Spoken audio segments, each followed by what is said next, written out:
Thank you, Rajan. Yes, it's just my pleasure that I wanted to introduce this next speaker, just because as a Croatian-founded company who has navigated through some waters on how it is to be a startup and an entrepreneur and a founder of a company, I wanted to really illustrate how success can be achieved and delivered by a company from this region. And he's going to talk about challenges that's faced and how you can overcome them, and just navigating through being a startup to go on to enjoy success from the business. So please join me in welcoming Matija Marijan, who is the CEO of Turneo.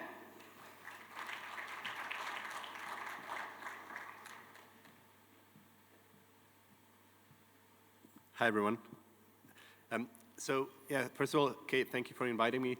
I remember, I think I got an email maybe like 4 months ago or something, where Kate asked if I would want to come and present a little bit about Turneo and our journey and what we've done as a success story.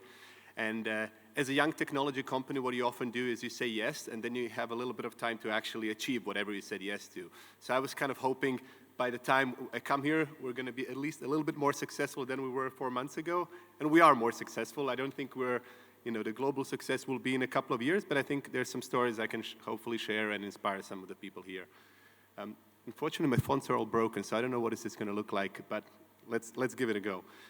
So my name is Matija, as I mentioned. The company I founded is Turneo.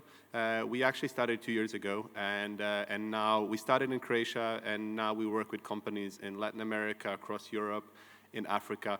So really over the last 2 years, we've managed to spread from Croatia to many different parts of the world.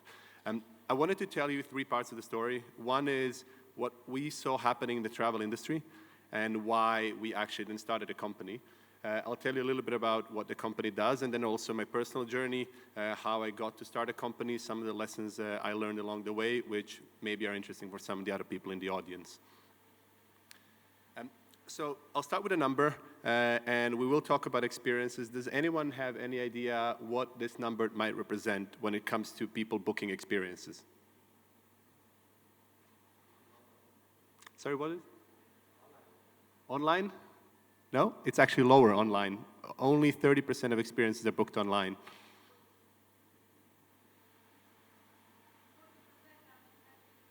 40% are not happy? No. If we look at the reviews on our platform, normal rating or average is about 4.8 out of 5. So actually people that book experience are extremely happy. But I'll tell you, and it really matters for development of the whole ecosystem. It's not just about our business. So Google did a research a couple of years ago, and they found that people that book experiences, they actually stay longer at destination, and they spend 40% more on just accommodation, and then they'll also obviously be spending on experiences. So I think earlier I saw a data point. Someone shared that in Sarajevo, the average length of a trip is 23 hours. And we see in a lot of destinations, the problem is people who come, stay for a very short period of time and then leave. You have like extreme examples like Venice or Dubrovnik, where the people that come on a day trip, they don't really contribute to the local economy as much. And that's why Venice nowadays is actually charging you to enter the city. And I'm sure many more destinations are going to follow. But we see experiences as a really good way to make people stay longer and actually do more at a destination.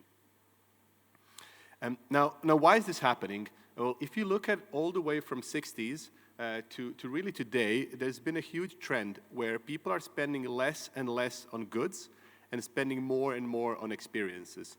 And this is true across all generations, especially when you go to millennials or Gen Z, you see it even more. And there was recently an article, which I don't know if it's good news or not, but they were saying that Gen Z, they're taking debt to go traveling, which I think is probably not a good idea, but it shows the importance of experiences actually to people, and that it's becoming more and more important every day.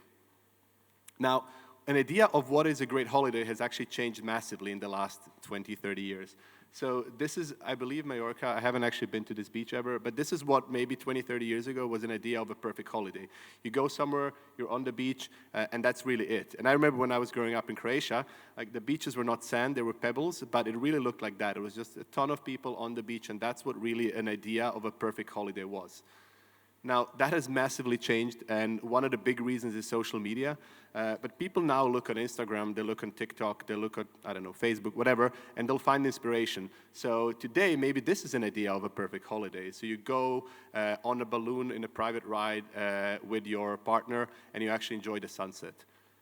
This could be another idea. This is actually in Croatia, but I can imagine this could very well be in Bosnia as well, where you go on quads and you ride around the mountains and you actually see and enjoy the nature.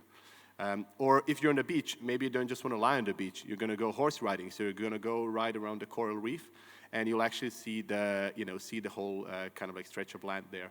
So that's what people really want today, and that's then changing everything about the travel ecosystem.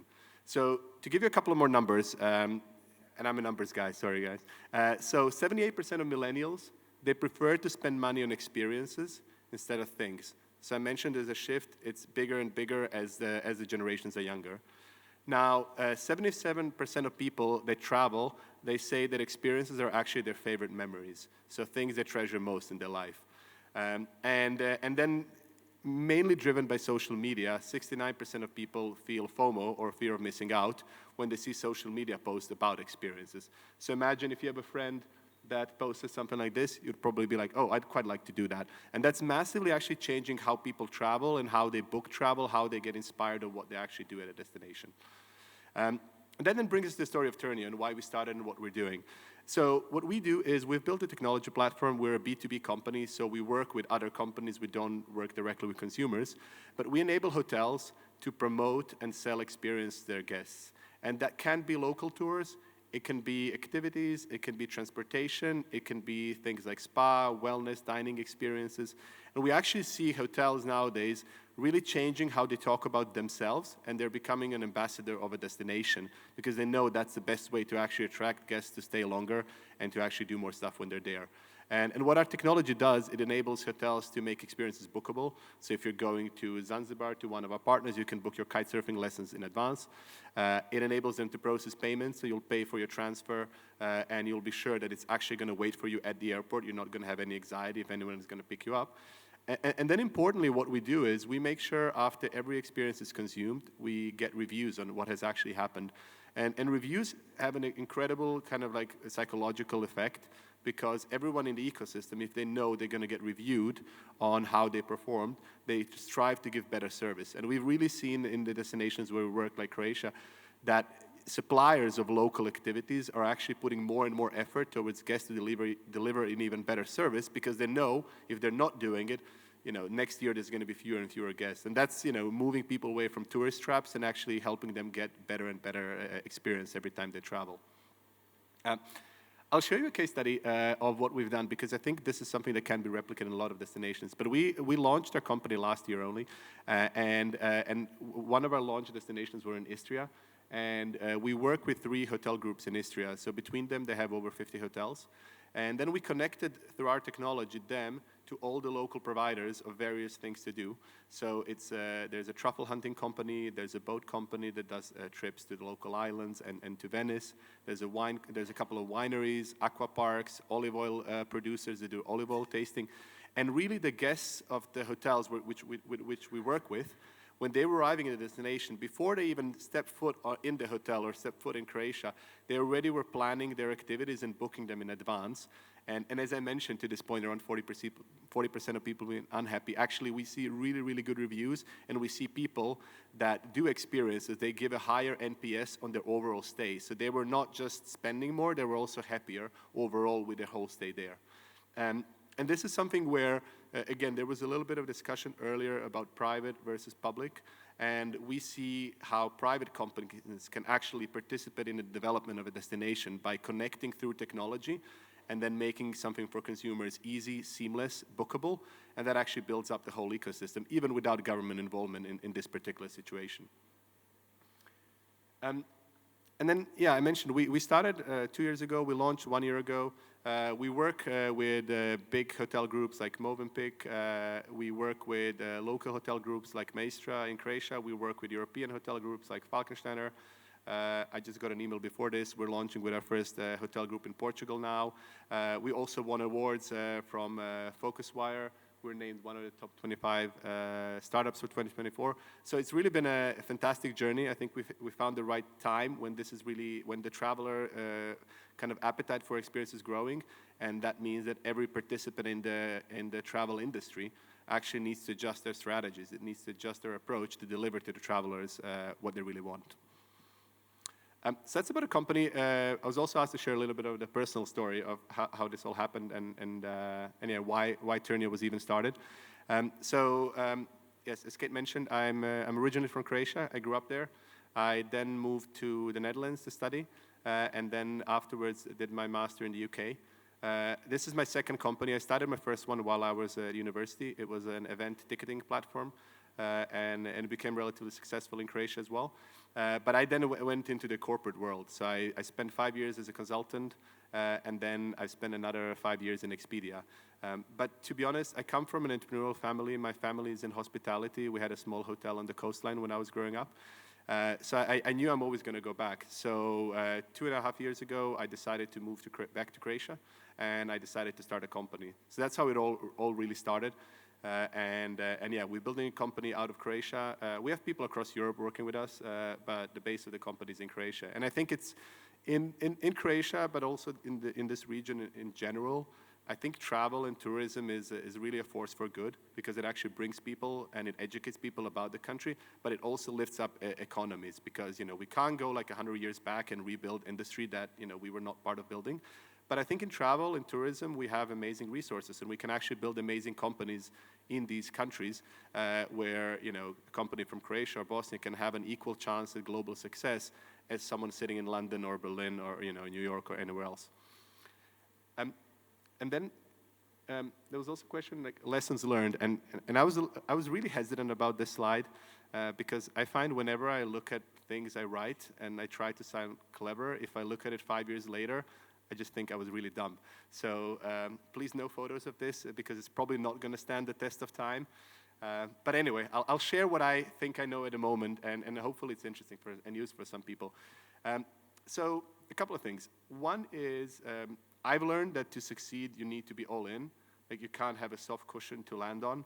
I think I've started various projects and companies. I always loved building stuff, but I found whenever I had like a second job to come back to, when it was really hard, just like the human mind just goes to comfort and you just default back to something that's easy. So actually when we were starting Turneo, me and my co-founder, we had a conversation. We just said, well, we need to position ourselves in a way where we can't fail. Like we can't accept failure because if we fail, everything is going to be catastrophic. So we quit our jobs, like no income whatsoever. I have 2 little kids, so it was really scary. But we were like, look, we have savings that we can fund the company, that we can fund ourselves, but we can't fail. And we also, publicly told everyone what we're doing. We were never trying to hide it too much because, again, we wanted, if we fail, that everyone knows we really massively failed, because we thought that's probably going to motivate us to try harder when it's really hard. And it's been hard at times, and it's still hard. So that's like one lesson I learned. Like if you really want to succeed at something that's hard, you just need to be all in. You can't have a way out, because otherwise you'll naturally look for it when it's hard. I think the second one, it's a little bit cliche, but it's knowing your strengths and weaknesses and then surrounding yourself with people that complement you. And this is something that typically people will say. I'll give you my personal story to it. Often in technology companies, people always think you need to have a business guy and an engineer. That's kind of like a common combo people look for. And I found, that's useful. Like you need to have someone who can build technology, and you need to have someone who can sell the product. But I actually think personality complementation is also incredibly important, because if you have everyone who thinks in the same way, even though they might have slightly different skills, if everyone thinks the same way, it's almost like in the stock market. If you invest in all the companies which are like exactly operating the same way, it can work well, but you don't have a diversified portfolio. And actually in the long term, I think you're worse off. So I think like when we build teams, and the way how I've built my team, is always to try to actually have people that are different. And sometimes it's frankly really annoying because people disagree about stupid stuff and you're like, just listen to me, please. Like, I know it. But actually it's great because in the disagreement, you find a better path, and you actually, end up with something that's much better than what would happen if everyone would just be like a yes man and go like, yes, yes, yes. And then, you hit a wall. So that's the second lesson I learned, and I think it served us as a company well to actually fight over stuff and be angry at each other. But in the end, it's because our skills are different, our mentalities are different. We're able to achieve something that's better than what someone alone would be. And then the third one, for me, kind of personal, is like I think being an entrepreneur is tough. In every job it's tough, and in life there's so many hard situations. I think in entrepreneurship, what is hard, especially in the technology sector, is that you're usually trying to do something that either people have tried and failed, or no one has tried before. Because otherwise, in technology, tends to dominate the market once it's proven. So you need to do something new. And if you're doing that, inevitably everything is broken, and whatever you fix, the next day something else is broken. And that's really tough because you rarely have times to celebrate. It's always just like hard, and it's never actually really where you want it to be. So I think it's mentally tough, and I think most founders, either in the audience or you talk to, will tell you it's really hard. I find you need to have counterbalance. You need to have something that's different, something that brings you energy. For me, it's family. For someone else, could be traveling, could be being in the nature or something like that. But I think it is important in life to keep balance and not be like, only focused on work and then nothing else, because I think it burns you out. And again, it might be good in the short term. I find in the long term, it's actually hard to sustain. So that's kind of the lessons. I mean, I don't want to add it on a negative note. I actually think the journey of an entrepreneur in technology, in travel, in this region can actually be incredibly rewarding. Like one of the things for me that was amazing is that when I was in the UK, you always have a perception of like a Croatian economy. It's very corrupt, super slow, bureaucratic. It's kind of not a country where you really want to work. But actually, I found in tourism, we have amazing companies, like Croatian hotel companies, and I'm sure there's similar examples across the region. They're some of the most advanced companies in the world, and they have nothing to be ashamed of in front of Four Seasons or Marriott's or whatever. Like they're actually run incredibly professionally. They're actually achieving amazing results. So for me, that's been incredibly, I was really proud that actually as a Croatian company working with Croatian companies, we can achieve something that is unique on a global level, that's successful. And now when I go to really any hotel in the world, I can show them examples from Croatia and they go, wow, we've never seen that. And for me, that's been a really proud moment. So I'll end with that one. And yeah, if you're interested, you can obviously reach out to me. This is my email. I'll stay around. I can talk to people. And yeah, I reserve 5 minutes, and I think I'm spot on for any questions from the audience. If someone wants to, hear about a company, about my journey, or anything else you're interested in.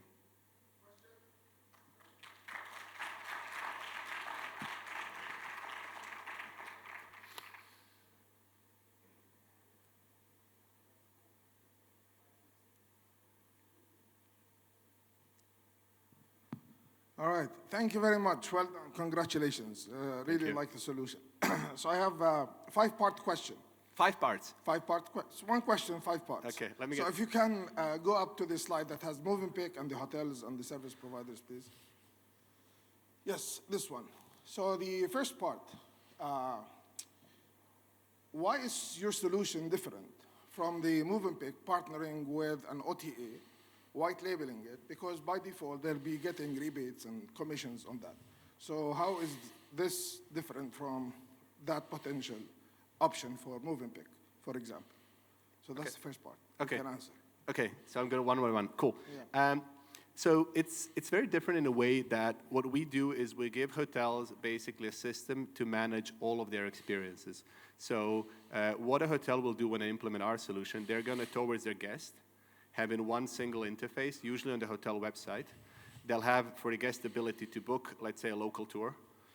They'll be able to book spa and wellness in the same way. They'll be able to arrange a transfer from the airport in the same way.